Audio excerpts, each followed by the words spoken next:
Let me just put it out there right now. I'm here to spread hate. Let's get this Travis Scott hate agenda rolling. I saw a couple days ago that people were speculating on a Travis Scott and a Future hit battle, and immediately I got an attitude. Right? Immediately I got offended because I was just thinking in my head, like, what does Travis Scott have to go up against Future in any capacity? And so then I saw that it was just a rumor. This hit battle wasn't actually happening. And I got happy because I'm like, all right, the higher ups, the people that are kind of around Future and around Travis know that would be a literal... Future would literally have to catch a charge for what he would do to Travis Scott in a versus, and I was happy that, those people in those positions acknowledged that. However, I saw an influx of people that were, I don't know, just too fucking insane to understand that Travis Scott has absolutely no chance in heaven or hell or in this dimension against the Future. I got threats in my DMs. Bro, I suck your dick. Like, what? What are you talking about? So I decided to make this, to not only spread the Travis Scott hate agenda, but also to big up my man's Future, the deadbeat of this generation. I'm not saying Travis Scott isn't talented.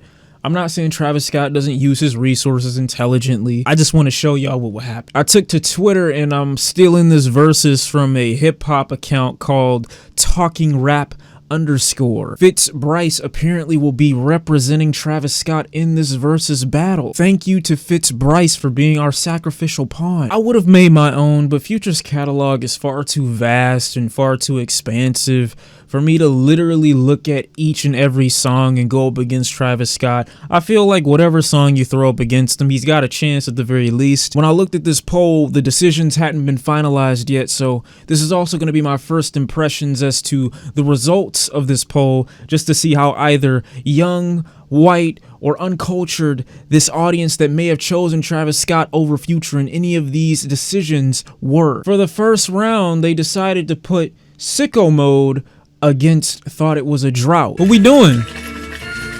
What we doing? He's pouring the what we doing? Really pointless when I think about it objectively. I just fucked your bitch in some Gucci flip-flops. And just off that intro line, I've decided the Future is the winner. Was Travis Scott fucking your bitch with some Gucci flip-flop? I can't recall. I'm gonna be real with you. That one line alone is more impactful than anything Travis Scott has said in his entire career. I'm not even trying to hate. I'm trying to hate, but I'm not really trying to hate. Name me one bar that Travis Scott has ever spit in his entire discography that's harder than I just fucked your bitch in some Gucci flip-flops. There isn't one. Looking at Sicko Mode, like, that's a great song. Futuristic hip-hop. We got the pure ins and pure outs from Drake. But you gotta be honest with yourself. The quotables in Sicko Mode came from Drake. And if y'all want to talk about who captures the drugged out experience more, every song from Future sounds like walking into a cloud of smoke. My dog will probably do it for a Louis belt. I tried to show him. Bro, where is Travis in all that? I'm already in another atmosphere just because of Drake. But because of racism, Travis Scott takes Future in round 1. But personally, Future wins with Thought It Was a Drop. Round 2, they put Antidote versus March Madness. Again, Antidote. Great song. Huge for Travis Scott in 2015. Why are we even comparing it to March Madness? That's not even a battle. 200 miles on a dash. Gotta roll a pound up in gassy. Switching lanes in the Grand Rapids. We the ones that kept it cool with all these niggas, then these niggas started acting. I love Antidote, bro. I love it. Don't get me wrong. Antidote's not a bad song, all right? Don't try to make me hate Travis. I hate this nigga. But if we comparing March Madness to Antidote, like, Antidote is for kids. R. Kelly knows that. Round 3, another easy choice. We got Stick Talk versus Butterfly Effect. Why? Butterfly Effect isn't even one of Travis's best songs. Number one, that's not even one of his best songs. Why would you do that? But the fuck this cash up on a new toy. You can't understand us cause you're too soft. You wanna know what's crazy though?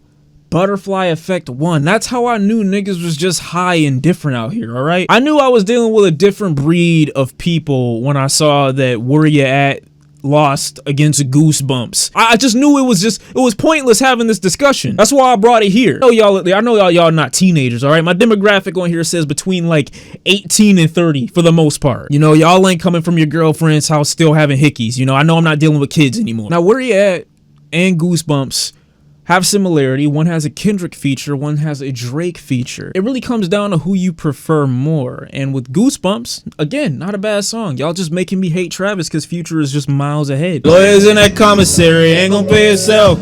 Where your ass was at when we recorded in the bathroom? Where your ass was. The thing that makes this a better song than Goosebumps, in my personal opinion, is because Drake was able to accomplish more with less than Kendrick Lamar was on Goosebumps. I'm not saying this to hate on him. I'm just saying what's true. Kendrick Lamar needed 17,000 vocal inflections just to get you into his performance, in my personal opinion. All right, it was a little awkward, it was a little different, and years later I'm coming back to that song looking at that performance a little awkward. I'm not gonna lie to you. Look, I'm not saying that Travis Scott doesn't put out albums that are comparable to some of Future's best work. I'm not saying that, and I don't think that it's a hot take to say that Travis Scott has the potential to be a far better artist than Future, given he has more time. Future's been out for a much longer time than Travis has. He's been releasing much more material. He's come out with more material at a faster rate than Travis had, so more volume, more catalog obviously increases your chances for a hit record. Now, they're not always crazy, you know what I'm saying? I can't sit up here and act like Travis Scott would take 0 rounds, because Mamacita versus Fine China, yeah, Future, you taking that L, all right? You got to get one of your kids to handle that one for you. The intro. The way that shit vibrates through the room is the same way like your body vibrates after you hit a bell really loud next to somebody's ears. Like everything just shakes. To have that kind of presence without a drum is insane. Pusha T first got me into Bobby Bland with No Nostalgia with Kendrick Lamar, I think like 7-8 years ago. And when I heard it on Mamacita, I was like, yo, this was back when Rich Homie Quan and Young Thug still made sense. A lot of y'all might hate me for this next round because it is Drugs You Should Try It versus Future's Wicked. And I'm giving it to Future's Wicked, not because I hate Travis Scott, which I do, but it's only because I feel like Travis Scott has such a lack of presence on Drugs You Should Try It. Like, it's a good song, don't get me wrong, but you can't lie to me and tell me that Kid Cudi wouldn't have done that song better, that Kanye wouldn't have done that song better. That's all I'm saying, all right? The only reason I think that track is held to such a high regard now is because how much people have manipulated it over the years. People have slowed it down. People have chopped and screwed it. People have done so many different remixes, alterations, extended versions. People have done so much of this song. I think by itself, it doesn't have that much appeal. I get it. I know why y'all like it. I know why you love it. But is it really beating Wicked? No, it's not. It's not. But again, Drugs You Should Try It took it 70% to 30%. Are you serious? There must be something in the air. There literally is something in the air. Round number 7 is Highest in the Room versus Jumpman. I don't need to even address that. Like, it's an instant W for Future. I mean, fuck off me. All right, fuck off. You know what? As a matter of fact, niggas want to play around, I will take down that vinyl. I will take his vinyl down. These niggas put Gang Gang versus Mask Off. Oh my God. Oh my God. Yo, who's picking for Travis right now, bro? You losing. You losing. Round 8. There's nothing to talk about. Future is sweeping this man once again. I used to jump out the back of the bus. Now I jump out with a jet. Young Thug always performs at an incredible level over some Travis Scott songs. Always. He never misses. Oh, no. No, I know he did. Protect Philippe, the plain one. That's too much sauce. Got diamonds all over my fingers. There's too much sauce. Yeah, all of my diamonds, they shining. Haters like, knock that off. Oh man, what a time. What a time. What a time. I'm not gonna lie. I thought Out West might have had that one. Young Thug did his thing on that feature. Where is Travis Scott in all this? All I'm doing right now is enjoying me some Young Thug, some Future, and some Lil Uzi. That's all I'm enjoying. Where's Travis Scott out of that? Let me tell you where he is. Overrated. Don't pay attention to the vinyl up there. That means nothing. These niggas got a low life. I love it, man. I love it. You know, I love when kids are creative and they put stuff in, you know, because kids have such a huge imagination. They put it against no bystanders. Like, it's like eviction number 4 now. I can't believe people didn't like The Weeknd early on. I really can't. Fuck the club up, bitch. Honestly, I thought a good addition for this track would have been to put Sheck West in for the bitch ad-libs. I thought that would have been perfect. Who did I think Juice WRLD was at first? I forgot who I thought he was. No Bystanders is still a good song, all right? I'm not gonna act like it's not, all right? And there's one part of the song that always gets me. It's the continuous synth in the background. It just feels so constant. It's like a surge of energy to the track as it deepens and you get deeper and deeper into the party.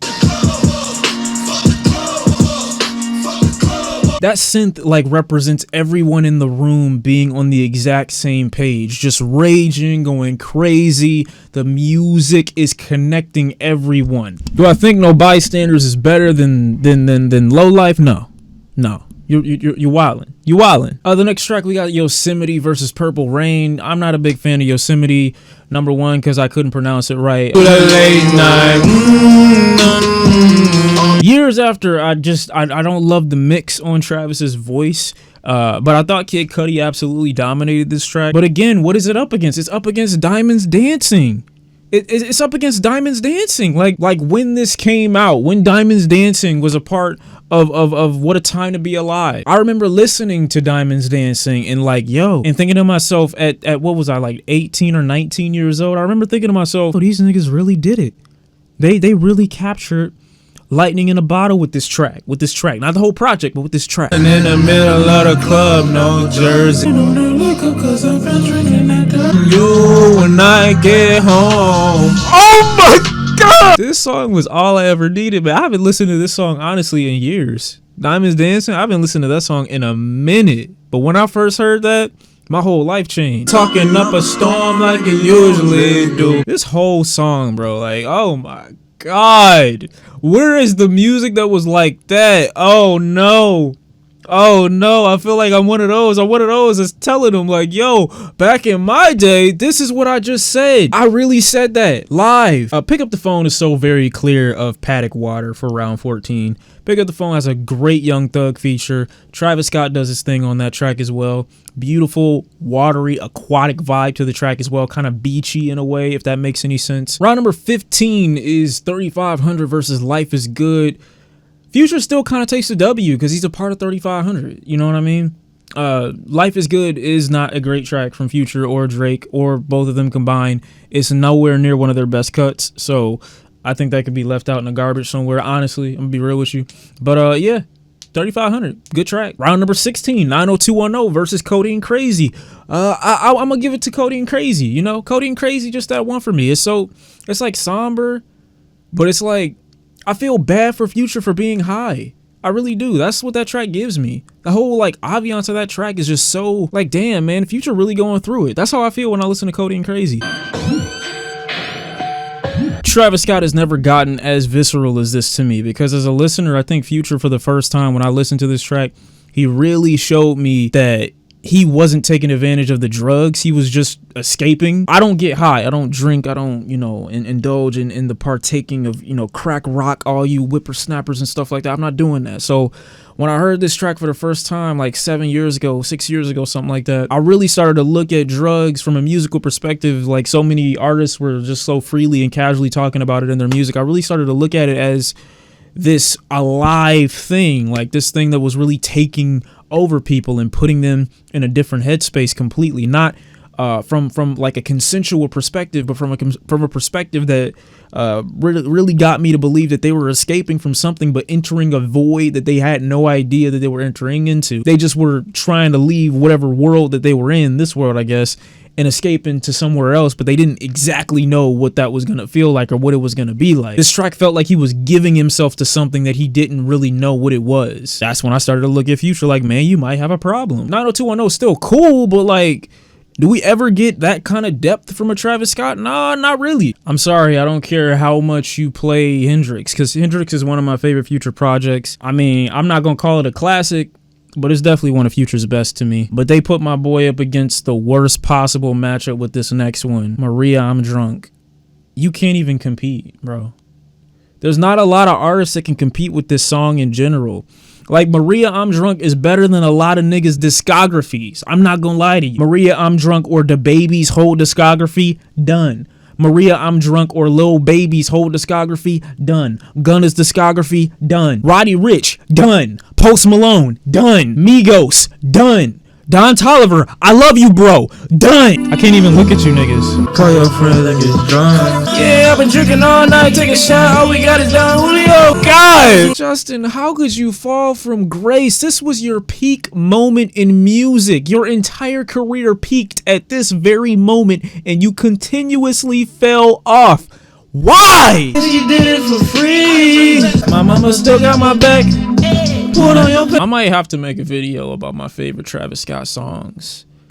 That just got me high, man. That just put me in a different zone. But Diamond's dancing, though. I think I gotta stop there, man. I gotta. Because, like the rest of this battle is pointless. Travis Scott has lost. But after hearing Maria, I'm drunk, I don't think I can stick with the hate agenda. But Travis Scott in a hip battle would get fucking annihilated. That would be the end of Stormzy's father in front of a live audience while we're all in quarantine. And I don't want to give people that kind of experience, you know what I mean? I'm glad this isn't happening. I want Travis Scott to live a long and happy life. So I'm gonna give Future the W. We gonna say he won because he did. And yeah, that's really it, you know? These results are fucking crazy, though. I'm gonna tell you that. These results are fucking insane. They're quite white. I know some people get upset when I say that's a white opinion. That's a very white perspective. If you don't want me to say that, then get cultured. I'm sorry, get cultured. I'm sorry.